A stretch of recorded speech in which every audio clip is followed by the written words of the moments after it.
instead of pulling out the air hose and running 150 feet of air hose, I'm going to try first using a leverage persuader here. And I think it goes this way. I'm not positive, but we're going to take a chance with it. And I took the extension off because I want it to be as close as possible. There we go. Sometimes we just need a persuader.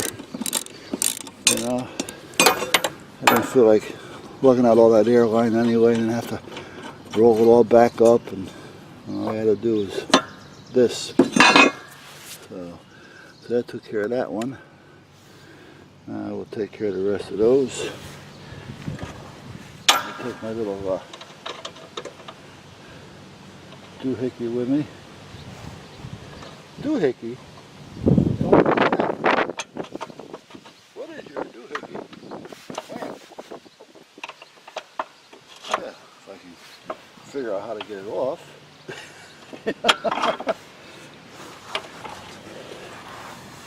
And where am I going to have the closest? Well, it's not going to be close over there, so I'm going to have to try to get it over here. So we'll do it this way.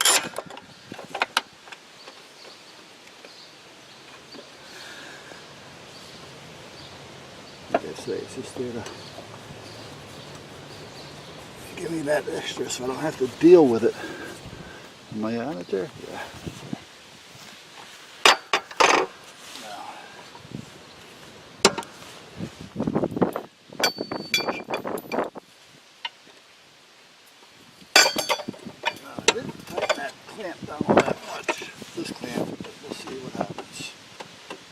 So far before it gets to the corner. There.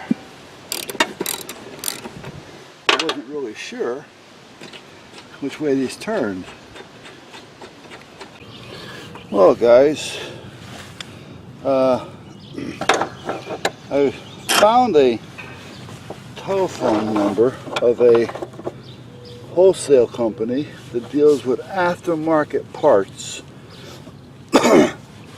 on all types of tractors and things. So I called them up and they said, well, unfortunately they couldn't sell to me because they only sell wholesale, you know, so, but they would give me a name of one of their distributors that I can purchase the part from.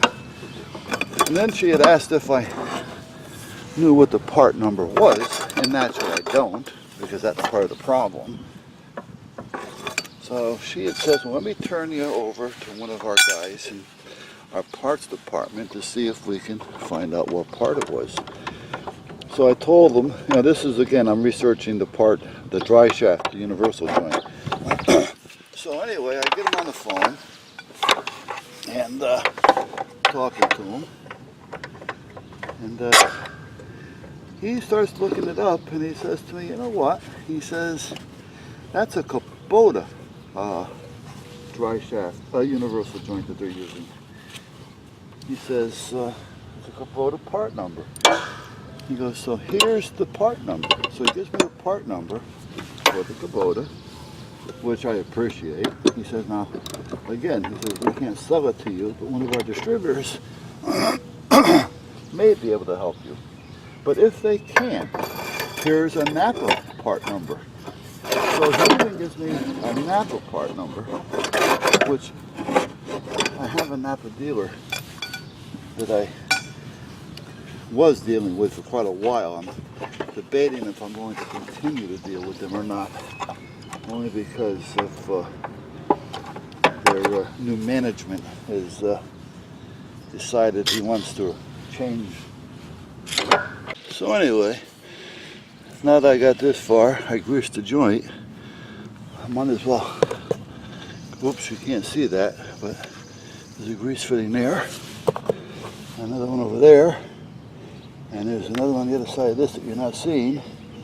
So I might as well grease up those and get those done, and take it one step at a time. I'll put just a little bit of my Earl on the spring here. You see a little bit of surface on it. And then replacing the spring. That's a tensioner spring. Not a big deal.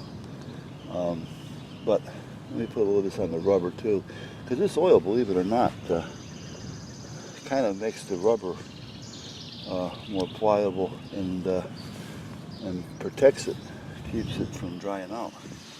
So it's a wonder oil, wonder lube. So I'll put a squirt and two in there.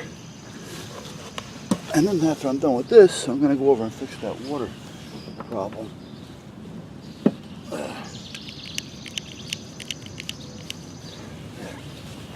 There we go. Now, I already did the dry shaft.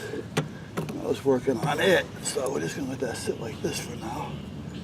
And worry about that another time. So, all right, now let's go over and see what we can do with that water. I'll leave all this here. I don't need that over there.